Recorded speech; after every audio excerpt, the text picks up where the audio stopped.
Good afternoon, everyone. Today we're going to discuss what actual giftedness is and how the traditional and the modern differences in using IQ based figures as giftedness or not giftedness, which obviously has a lot of factors to consider and could be drastically wrong. So let's begin. Giftedness is best understood as a result of both nature and nurture interacting.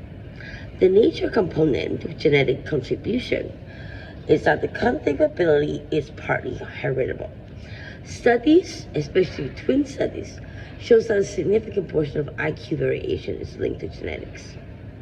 Heritability estimated for intelligence typically range from 50% in childhood to 70 to 80% in adulthood. And the genetic factors influences such as processing speed, working memory capacity, as well as neural efficiency are all considered as nature. Now, nurture is the environmental contribution after you're born. Let's say early stimulation such as language exposure, problem-solving opportunities, music, engineering, anything, Lego, whatever it is.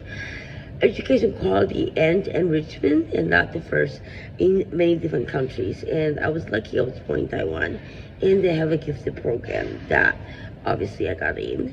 But not even Canada has a gifted program, I don't think. Maybe they do now, but before, obviously there wasn't.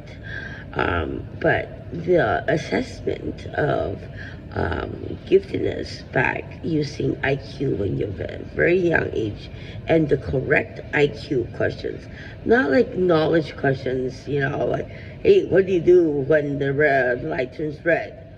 Like, that's a knowledge question. I'm just making fun of it, but it's a knowledge question. It doesn't test your IQ. So when you test IQ when you're adult, it could be very different when you're just young. And that really, really reveals how gifted you are, yes. All right, so the interaction is the most important. Modern research emphasizes gene-environment interaction, which potentially may not manifest without supportive conditions. And enriched environment can amplify innate ability, while deprived environment can suppress it.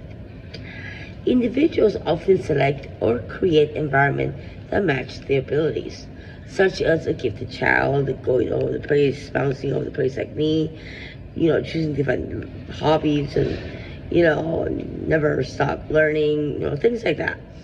And the gifted kid usually seek challenging teaching materials or interesting materials that they are, obviously interested in. So the practical implication is that giftedness is not purely innate, and it is also not purely learned. It is more accurate to view it as a range of potential shape over time. Now, the very interesting part is obviously your IQ, and this is the most updated one.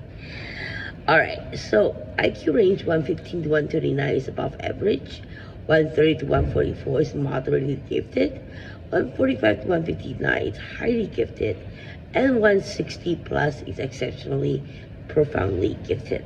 I think I was tested at 163, either 156 or 163, something like that, when I was young. So obviously important limitation should be considered.